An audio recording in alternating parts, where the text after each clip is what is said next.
Hola Luis, muy buenas noches. ¿Cómo está? ¿Cómo está, Enrique? Buenas tardes o buenas noches. Muy bien, ¿Cómo estás vos. vos? Parece que fue a propósito. Hoy vamos a tratar de hablar un poquito sobre el efecto de la cuarentena sobre la salud mental, justamente en el Día Mundial de la Salud Mental. Sí, me parece excelente. Vos sabés que te escucho entrecortado, te veo raro. No sé si tenés algún problema Raro. de conexión. Sí, raro. Me refiero que se ve todo entrecortado. Sí, a veces, eso te voy a explicar. A veces se satura la conexión Ujú. de uno o de otro lado. Si por ahí no me escuchás o yo no te escucho, te saco de la conversación y volvemos a conectar. Ya ha pasado varias veces. Bueno, vos acordate que mi conocimiento de este tema es bastante elemental, así que guíame. ¿Cómo estás? Bueno, pero yo bien, acordate que yo también fui un analfabeto digital durante mucho tiempo con esto. Ahora ya estoy un poco más canchero. Bueno, esto es parte de lo que nos está ocurriendo, ¿eh? Vamos a tener que aprender a manejarnos sí o sí con este sistema. De hecho, Con obviamente, este sistema. una de las características de me ha tocado con el tema de la pandemia, el tema de comenzar a atender las consultas a través de los sistemas virtuales, ¿no? Porque obviamente está restringido para los pacientes de poder viajar de otras ciudades y hacer consultas, entonces, bueno, tenemos que acomodarnos a esta nueva modalidad. Esto es parte de lo que nos ocurre de este nuevo mundo que estamos viviendo. En realidad, el tema virtual fue, lo que hizo esta pandemia fue adelantar Sí, bastante, especialmente en Argentina, lo que ya se venía. sí, sí, La sí. virtualidad, el trabajo desde casa, muchas tareas que hacíamos repetitivas y, por ejemplo, ir a una oficina monstruosa cuando podíamos hacerlo desde casa tranquilamente al trabajo. Sí, tal cual, tal cual. Pandemia, Ana, confinamiento y salud mental. ese es el ¿Qué tema, es lo ¿no? que tenemos qué es lo que nos podés comentar sobre este tema? Tú sabes que yo pensé que tenía que hablar sobre pesca, una cosa así, no sé por qué me estás dando otro tema ahora. Está muy cómodo el paso de la patria ahora. Sí, bastante bien. ¿Cómo Bueno, te afecta a la cuento. gente? Primero, antes que nada, te quería hacer una pregunta porque la otra vez ya tuvimos una charla sobre este tema. ¿Qué diferencia hay entre confinamiento y cuarentena? Bien. Bueno, vamos a comenzar a organizar un poquito las charlas para hacerlas rápida, entonces voy Así es. haciendo comentarios, si te parece. La primera cosa que tenemos que tener en claro de que esta situación que estamos viviendo en el mundo es un paradigma nuevo para la humanidad. El mundo no es el mismo, aunque se encuentre una vacuna y podemos estar inmunes al virus, el mundo cambió y no va a volver atrás. Cambió radicalmente. Va a cambiar la economía, va a cambiar la política, va a cambiar los sistemas de sanidad, la educación, eh, va a cambiar los viajes, van a cambiar muchísimas cosas a partir de esto. Esto va a quedar escrito en la historia de la humanidad, como fue allá por 1357, 53, creo que fue cuando terminó la peste negra o peste bubónica, que diezmó mitad de la población de Europa. Bueno, esto es una catástrofe similar. Es una catástrofe como si fuera una guerra mundial, con la gran diferencia que en general en las guerras uno tiene bien identificado al enemigo, lo puede ver. Y en general la población, que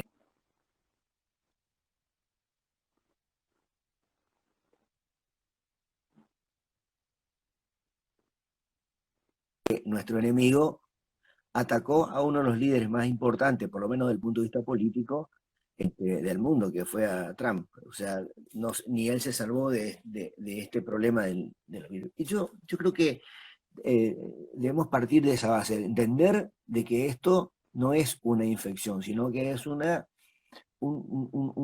situación mucho más compleja que abarca no problemas solamente de salud o sanidad, sino, insisto, problemas que tengan que ver con la educación, con la industria, con el comercio, con la economía, con la política. O sea, todas estas cosas, la comunicación, todas estas cosas necesariamente van a cambiar. ¿Cómo yo definiría? Estuve buscando tratar de definir, los médicos somos proclives a poner nombres, definiciones a las enfermedades, a las características de cada una de las enfermedades. ¿Cómo yo definiría esta situación? Que es una situación que es impredecible, imprevisible e impredecible. Imprevisible significa que uno puede prever lo que va a ocurrir, o ver antes, imaginar lo que puede ocurrir. Impredecible quiere decir que uno puede contar lo que va a pasar. Ninguna de estas dos cosas tienen lógica con lo que está pasando. Las cosas son imprevisibles e impredecibles. Y generan en nosotros un término que voy a decir y que yo creo que es la base de muchos de los problemas que vamos a tener en adelante, que es la incertidumbre.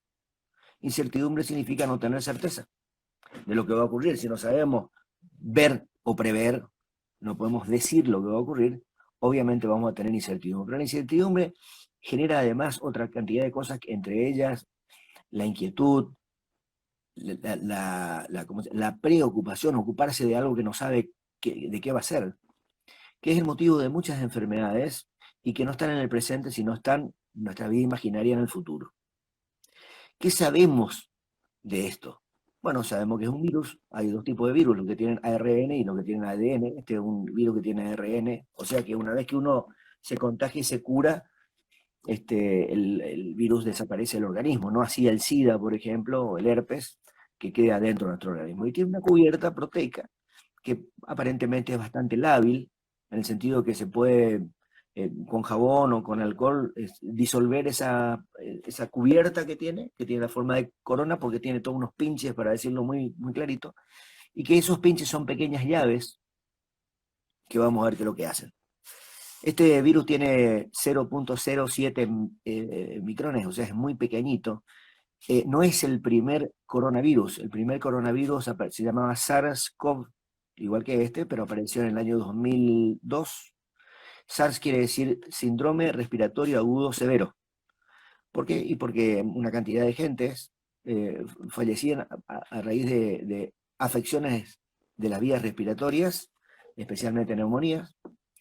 Y bueno, las personas que se salvaban, no tenían neumonía, se curaban y quedaban inmunes del virus. Después apareció otro que se llama síndrome respiratorio del Medio Oriente, que fue en el 2012, y aparece este nuevo virus, que en realidad hay todavía una discusión si el virus fue una manipulación de la ciencia, o sea, del humano, o apareció como una mezcla, digamos, de una zoonosis, o sea, pasar de un animal a otro y pasar al hombre. El hombre no era el receptor de este virus, no se infectaba, por lo tanto no tiene absolutamente ningún anticuerpo, y entonces este virus tiene esa característica de ser muy pequeño, tremendamente contagioso, y parece además con una capacidad importante de mutación.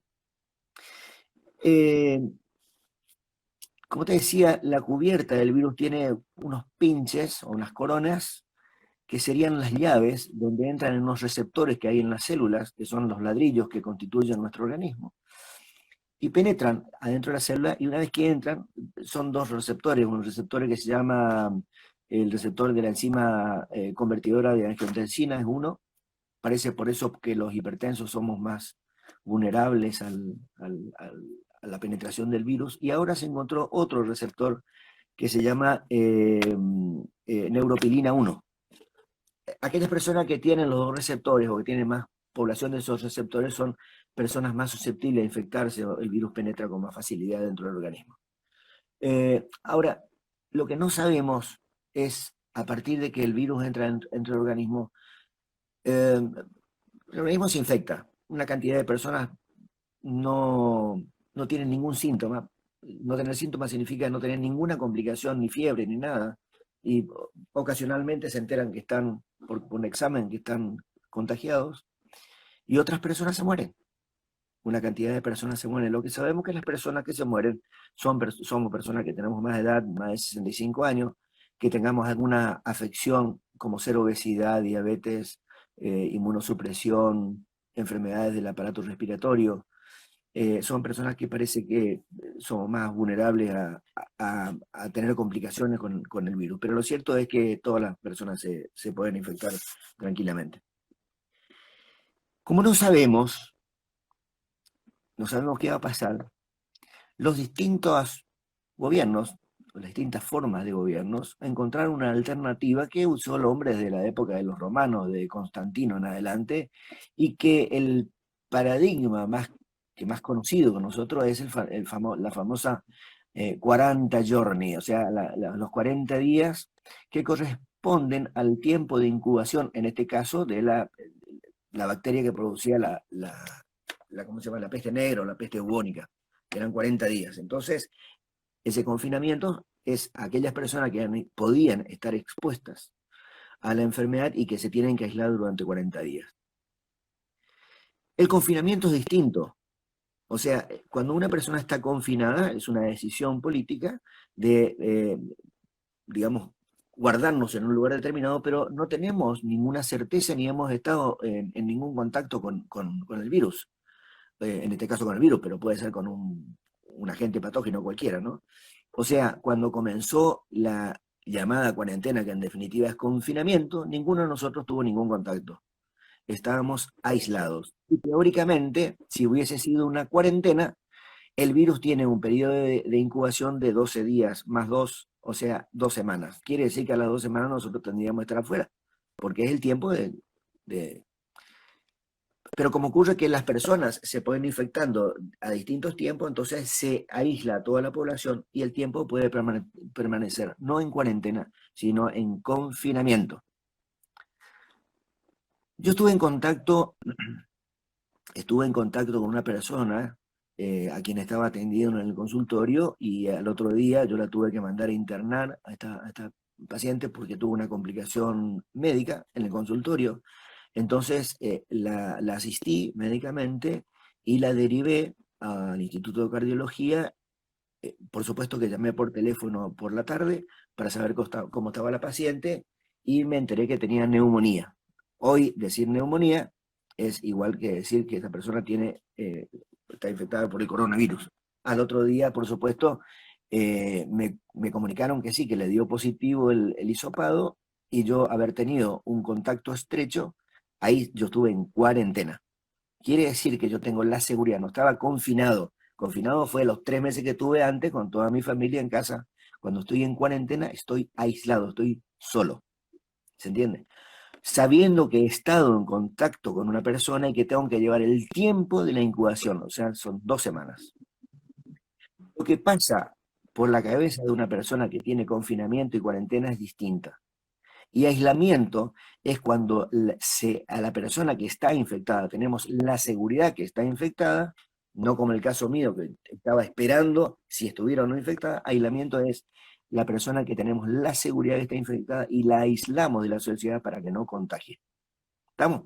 O sea, son los 3 términos. Nosotros estamos ahora en confinamiento. Se sienten cosas distintas en cada uno de ellos. En el confinamiento lo que nosotros perdemos es básicamente la libertad. La libertad es un privilegio, es una virtud. Yo diría que la más importante que tiene el ser humano. Los animales no son libres. Los animales pueden vivir libremente, pero solamente el hombre puede acceder a esto que es la libertad. La libertad implica hacer lo que uno quiera hacer, lo que uno le plazca hacer, pero con la responsabilidad de lo que se elige, porque si no sería libertinaje, que son cosas distintas. Por lo tanto, nuestra libertad, nuestra capacidad de hacer o dejar de hacer cosas, está en relación con la libertad del otro. Ahora bien, muchas veces, desde el punto de vista legal o jurídico, la libertad se entiende como que nosotros podemos hacer todo lo que queramos mientras esté permitido por la ley. Mirando desde ese punto de vista, la ley, de alguna manera, cercena una parte de nuestra libertad, porque nosotros podemos hacer lo que queramos siempre y cuando estemos dentro de la ley. Quiere decir que la ley nos corta la libertad. Pero bien, así como nos corta una parte de nuestra libertad, nos garantiza que la otra parte va a ser muy bien cuidada. ¿Te Dicha de puedo otro interrumpir modo, un segundito? pero por supuesto. El, el tema ese es el famoso contrato social, que nosotros cedemos parte de nuestra sociedad para vivir, de nuestra libertad para vivir en sociedad. Exacto. El problema que siempre encontramos es que nosotros cumplimos cediendo nuestra libertad, pero la otra parte no cumple. Claro. En este caso, la libertad va a ser tan amplia como o tan abarcativa como el límite que le pueda poner el Estado, o un Estado o una forma de gobierno, a la otra parte. Es claro. O sea, cuando el Estado es más proteccionista, por así decir, nuestra libertad se va cortando. Teóricamente nos cuidan una parte de esa libertad, pero cada vez está más cercenada nuestra libertad. Este es el caso del confinamiento. Ahora, ¿quién sufre en el confinamiento? Sufre en el confinamiento aquel que ejerce su libertad, porque la libertad no se declama, se ejerce. Si yo soy una persona que vivo en libertad, que viajo, que tomo decisiones, que me muevo de una forma determinada, todas las cosas que sabemos que implican la libertad, al estar confinado voy a tener mucho más sensación de tener restricción de mi libertad. Si una persona no ejerce su libertad por distintas razones, porque está enfermo, porque vive de una manera endogámica con su familia, recluida en su casa toda su vida, sale poco, tiene pocos amigos, no viaja, por supuesto que no va a tener mucha, por así decir, muchas complicaciones con el confinamiento. Creo que es claro lo que estoy diciendo. Aquellas Muy personas claro. estamos viviendo mucho más libre, que disponemos y ejercemos nuestra libertad, obviamente nos vamos a sentir mucho más restringidos, vamos a sufrir más por la pérdida de esto. A esto se suma una serie de cosas, como yo te decía hoy, que tienen que ver con la incertidumbre, porque no es solamente la pérdida de libertad, sino es, me puedo contagiar. El problema es cuando yo estoy en cuarentena, yo ya sé que estuve con alguien. O sea, ese tiempo de cuarentena se suma a la pérdida de libertad el hecho de la expectativa de si puedo o no estar contagiado. Y el problema es que si estás contagiado, te podés quedar y te queda la otra alternativa. Si sos una de las personas que vas a tener complicaciones, desde el momento que estás en cuarentena solo, no ves más a nadie. Entonces la cosa se pone un poco más complicado, de la misma forma que el aislamiento. O sea, se suma otro hecho. Y por supuesto la incertidumbre. El tema de la incertidumbre lo voy a dejar un poquito más adelante porque yo creo que son aquellas cosas que es el punto de cuestión de esta charla, que cuáles son las repercusiones psíquicas de todo esto. Vemos entonces que es incierto el bicho, vamos a ver que es incierto lo que pasa. ¿Por qué? Porque, a ver, con el SARS-CoV-1 y con el otro, nosotros sabemos que la complicación que podía tener una persona era una afección del aparato respiratorio grave que podía ser una neumonía. Ahora sabemos que este bicho, este virus, puede penetrar en células cardíacas, en los vasos sanguíneos, en el riñón, en el cerebro. O sea que no es solamente digamos, un agente que provoca enfermedades respiratorias, sino que produce muchas enfermedades. Y hoy hay descritas enfermedades con complicaciones cardíacas, infarto de miocardio en una persona que no tiene ningún antecedente, puede ser el primer indicio de una enfermedad, de una infección por COVID-SARS-2. Problemas neurológicos como la pérdida ¿cómo se llama? Del olfato, del gusto, cefaleas, prosopalgias, dolores en todo el cuerpo, trastornos renales, trastornos dermatológicos, trastornos oftalmológicos. O sea, fíjate que hay una cantidad de manifestaciones de esta enfermedad que no estaban previstas en los otros coronavirus y que todavía no conocemos porque no hay suficiente tiempo para pensar todavía qué complicaciones o secuelas pudieran haber quedado o quedan, por ejemplo, una persona que haya tenido una infección neurológica, o sea, que haya afectado a su sistema nervioso central. Esto significa que ya hay algunos reportes de un cuadro que conocemos bien que se llama síndrome de fatiga crónica. O sea, una vez que se curó, el paciente queda probablemente de por vida, con un síndrome de fatiga crónica. Una persona que puede quedar con dolores tipo fibromialgia y no sabemos todavía si habrá otras secuelas, como ocurrió, por ejemplo, con el parkinsonismo en la epidemia de la encefalitis de Fonecónomo. O sea, todavía no hay tiempo para pensar de qué cosa. Pero, por eso digo, tenemos manifestaciones dermatológicas, oftalmológicas, renales, respiratorias, tenemos acontecimientos catastróficos, ¿no es cierto?, de una cascada o una tormenta inflamatoria que termina provocando la muerte a un paciente, a una persona que hasta ese momento sana, y que por qué se da en algunos y en otros no, todavía no sabemos. Y lo que hace a la cuestión, no sabemos en realidad si va a dejar alguna secuela de alguna enfermedad psiquiátrica. Para que me entiendas lo siguiente, las enfermedades psiquiátricas son enfermedades. Nosotros llamamos endógenas o criptógenas, o enfermedades secundarias a algo, ¿no es cierto? O sea, donde hay una lesión anatomopatológica, donde hay una fisiopatología, y uno puede decidir o seguir el curso de las enfermedades. La mayoría de casi todas las enfermedades que padecemos los seres humanos, y que consiste nada más que un exceso de adaptación a una situación nueva. Y esa situación, cuanto más incierta sea, requiere más esfuerzo por parte del organismo, con una serie de, ¿cómo se llama? Situaciones de hormonas y de humores que median esta situación de adaptación, como ser el aumento de catecolaminas, el aumento de cortisol, la merma del sistema inmune, la acumulación de sustancias.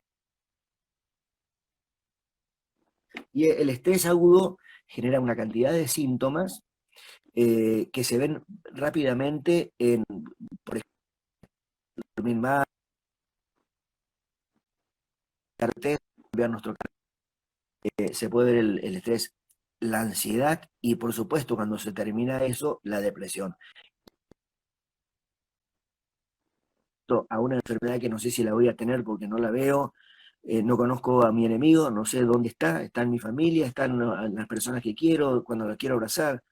Si me infecto no sé si me voy a enfermar y si me enfermo no sé si me voy a morir. Además no sé qué va a pasar con mi economía porque mi trabajo no es el mismo. Además no sé qué va a pasar. Exactamente, ahí te quería hacer una pregunta, Sí, porque tenemos más o menos 15, 20 minutos más para poder conversar, el tiempo es tirano acá en Instagram. Eh, ¿Cómo juega eso de la economía? ¿Cómo juega la el economía. saber de que tu mundo cambió y no sabes si vas a poder mantenerte para vivir? Tratemos de imaginarnos situaciones. Una persona que sea dueño de un hotel, o de una empresa de turismo, o de una empresa de colectivo de larga distancia. Tratemos de imaginar situaciones como esa, que tenga 50 empleados y esos empleados tenés que darle.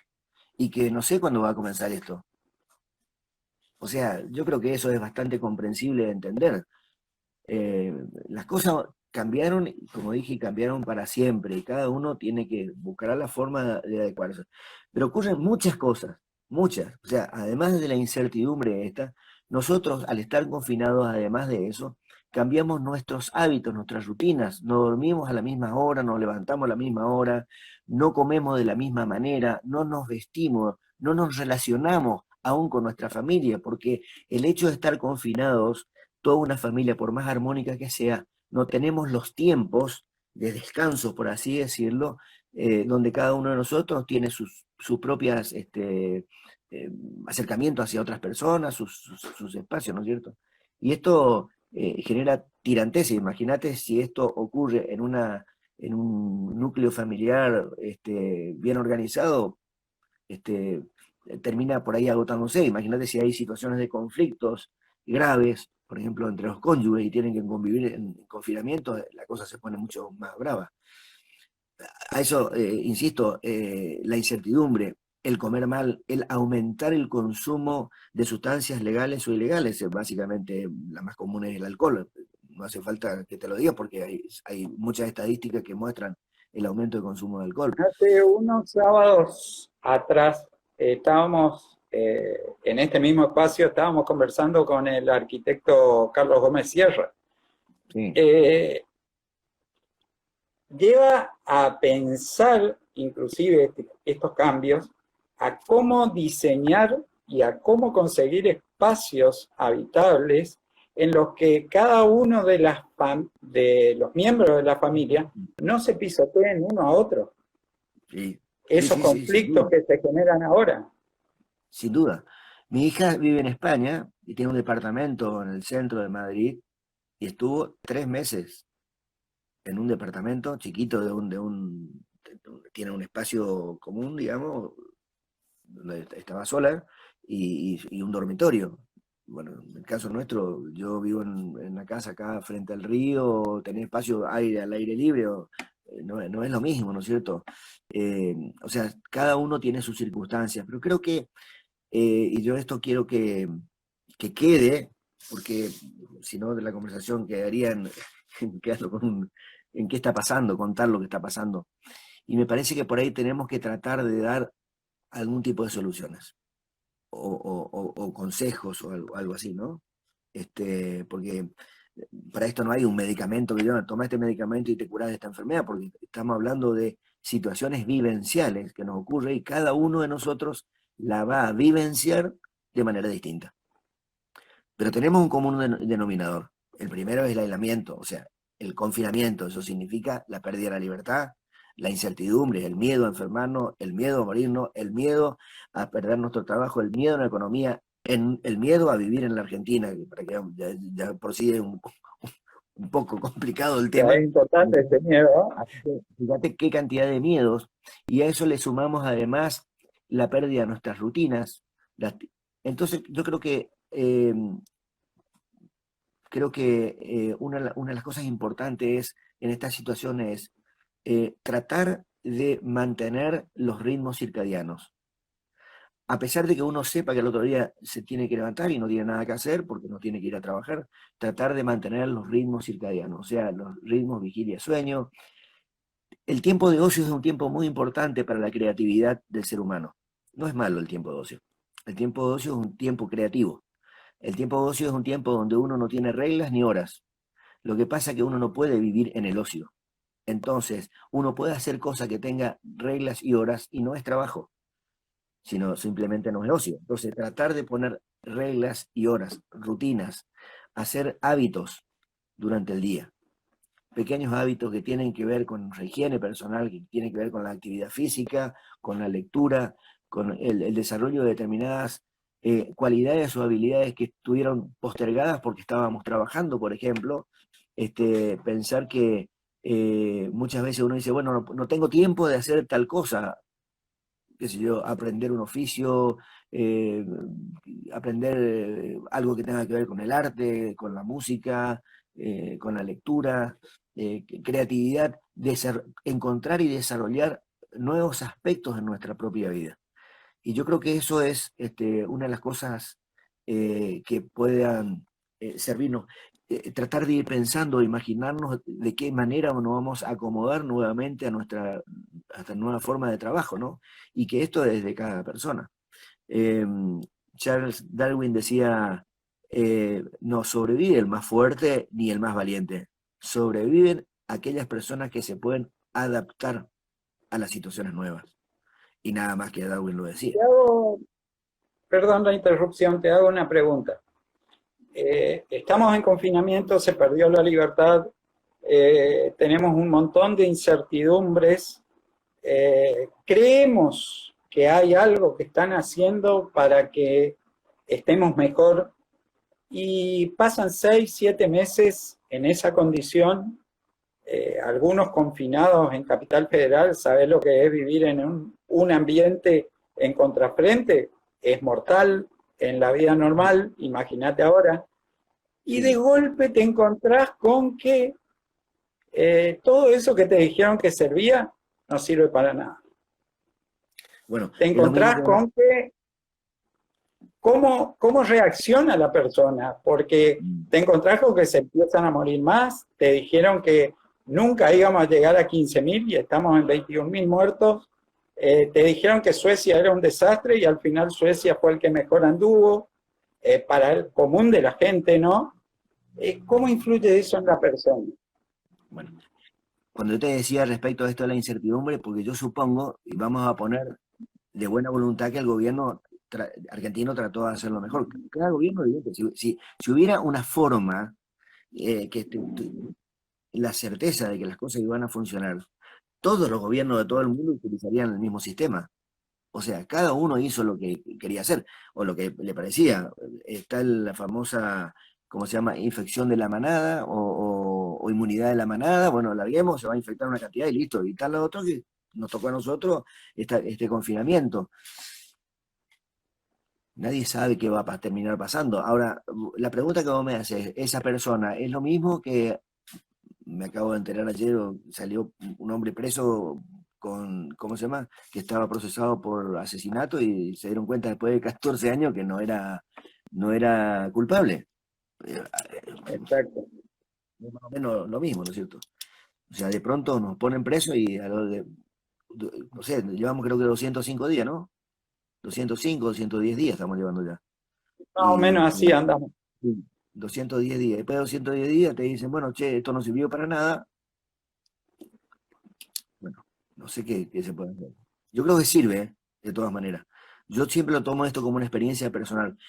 Creo que esto va a estar registrado, escrito en la historia de la humanidad. Y nosotros estamos viviendo esto. Y cada uno lo tiene que vivir a su manera. Y cada uno, yo creo que de las cosas que nos ocurren en la vida, eh, creamos experiencias, nos volvemos más fuertes, nos volvemos más resilientes, siempre y cuando podamos sortear, resolver situaciones graves como esta. O sea, acá el que zafa de esto, yo creo que va a salir mucho más fortalecido, más resiliente de Te esta hago una situación. preguntita que me quedó de la otra vez que charlamos Sí. y que, ¿cómo influye la formación de una persona en estos casos? Hay gente, me incluyo, que por las actividades que tiene para ganarse la vida, vive siempre con el manejo de riesgo.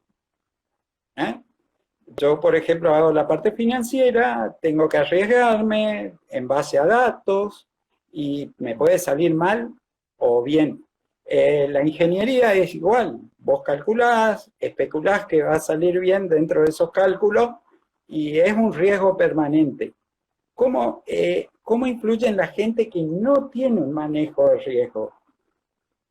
¿Cómo lo afecta directamente esta situación?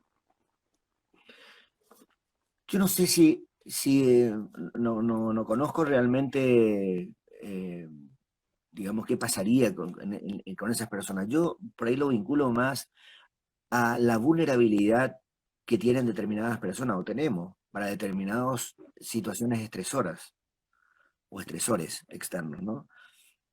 Por ejemplo, a ver, vamos a poner el máximo exponente del estrés que se llama trastorno por estrés postraumático, que es cuando una persona está expuesta a una situación catastrófica donde uno tiene la casi seguridad de perder su vida o por lo menos participar en traumatismo. Esto llámese terremoto, catástrofe, la caída de la Torre Gemela, eh, antes se llamaba como neurosis de guerra.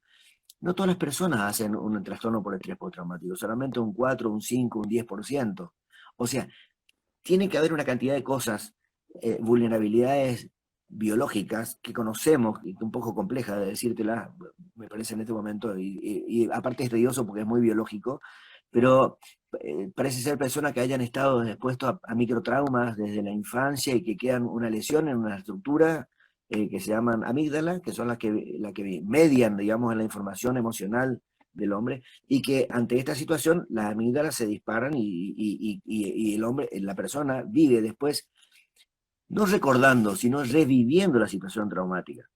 Entonces, yo pensaría que esa persona, por más que tenga un entrenamiento previo o que tenga una formación previa, cuando está ante determinados estresores, seguramente va a responder. No, no sé cuál, hay algunos estudios que muestran, ¿no es cierto? Sobre todo la de carga de catecolaminas, pero en definitiva nadie sabe por qué algunos sí, por qué otros no. Yo creo que está más vinculado a la manera en que a cada uno de nosotros nos toca.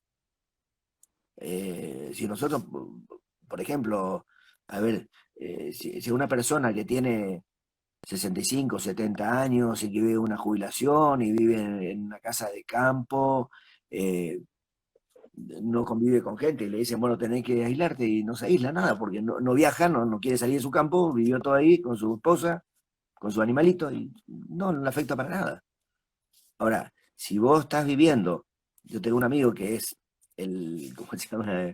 El, el productor, digamos, de otro amigo de Landricina, de Luis Landricina, este es un hombre de acá de Mocoretá, es un hombre joven, 30 y pico años, y tiene un departamento a una cuadra del Obelisco, un departamento de un acostumbrado a moverse permanentemente, ¿no es cierto?, de una muy ejecutivo. Imagínate ser el manager o quien le maneja las actividades a la Landricina, se está moviendo permanentemente y de golpe se encuentra este, sin poder moverse con nadie, sin poder tener ningún tipo de actividad artística, sin poder comunicarse con nadie en un departamento, un ambiente. Esa persona obviamente que va a sufrir mucho el estrés, ¿entendés? Son casos así muy particulares. Por eso, sin duda, yo creo que necesariamente debemos pensar de que esto no es que ahora aparezca una vacuna y bueno, volvemos a la vida anterior y nos abrazamos. No. La vida cambió. Aunque volvamos a abrazarnos, ya muchas cosas cambiaron. Y Cambió. muchas cosas se aceleraron, especialmente la irrupción de la tecnología en nuestras vidas. Y a mucha gente los agarró medio sin paraguas cuando está lloviendo y va a tener que adaptarse. Nos queda muy poquito, sí. Nos queda muy poquito tiempo, es tirano Instagram con el tiempo, y no quiero que se pierda este video porque ha sido excelente y muy buena tu explicación. En un minuto, contame, ¿cómo esperás vos que sea el post pandemia para todos en general? Ay. ¿Vos te acordás cómo comencé mi charla? Mi charla comencé, te dije, esto es incierto todo. Y vos me estás preguntando qué va a pasar después. No sé. Bueno, pero jugate. Uno dentro de la incertidumbre tiene cierta certeza siempre, probabilísticamente. Yo creo que bueno, cambió todo. A ver, nosotros encima en la Argentina, porque yo no sé si habrás visto, vos fuiste a Europa, sé que tenés incluso intereses tuyos ahí en Europa y parece que como que, a ver, estas naciones que tienen muchos más años que nosotros de democracia y de todo, como que, vos imagínate que Europa ya tuvo esto, le diezmaron la mitad de la población en 1357, creo que era 48, al 53 creo que fue. Vos imaginate que ellos ya están acostumbrados a todo este tipo de cosas. Para nosotros es nuevo. Nosotros somos muy jovencitos para estas cosas. Y aparte estamos aún en un proceso de incertidumbre política, no sabemos dónde estamos parados, social, no sabemos dónde estamos parados, económica ni te cuento. O sea que se le suma esto, yo no sé, yo siempre confío en la, ¿cómo se llama? Soy optimista siempre en la vida. Confío en la sabiduría del hombre, confío en la resiliencia. Nosotros tenemos una ventaja los argentinos que nos sabemos acomodar a lo que venga. Mirá, y nos acomodamos a lo que venga. Ahora, lo cierto, insisto, uno tiene que estar preparado y preparado en serio para vivir de manera permanente con este cambio. Como dijiste vos, la flecha del tiempo se aceleró, estas cosas de la tecnología estaban a nuestra mano, pero nadie se ponía a tener pacientes. Muy simple.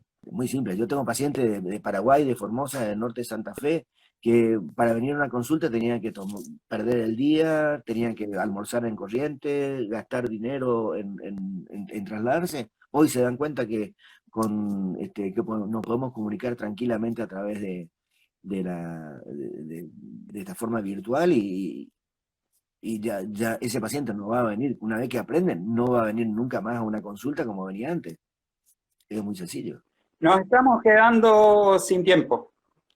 Bueno, sabiendo de tu sapiencia en este tema, en una oración, decime, ¿por qué a la gente le cuesta manejar tanto el concepto de la muerte? ¿Por qué no la acepta? ¿De la muerte?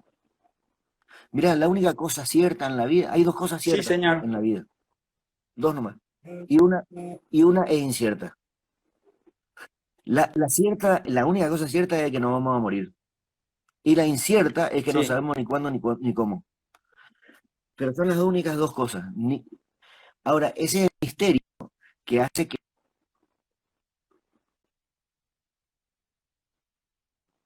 poco nadie viene del otro lado contarnos qué pasó. Entonces, solamente nos queda a través de esto una sola explicación, que es la fe. Podemos razonar todo lo que quieran. Hay personas que viven de fe, otros que encuentran a través de la razón un sentido a la vida, sabiendo que después tenemos cierta incertidumbre. Es un tema filosófico enorme para hablar, por supuesto, mucho tiempo, ¿no? Luis, antes de que perdamos este video, muchísimas gracias por tu tiempo, por explicarnos esto. El club te lo agradece mucho y espero que otra vuelta podamos hacer otra conversación sobre algunos temas que necesitan mucha explicación. También agradecer a quienes vinieron y estuvieron escuchando esta charla por su tiempo. Así que te agradezco, Luis, nuevamente. Yo quiero agradecerte a vos por confiar. Para mí es un orgullo que de una relación que nos conocemos hace tiempo y bastante profunda por situaciones que compartimos. Enrique, vos fuiste quien nos hizo el edificio del instituto, acordate. Así es. Sí, bueno, así que con muy una agradecido. Inspectora de lujo, con una inspectora de obra de lujo que era tu mamá. Sí. Bueno, Enrique, un gustazo y nos estamos viendo el lunes. Muchísimas gracias, Luis. Nos vemos. Hasta la próxima.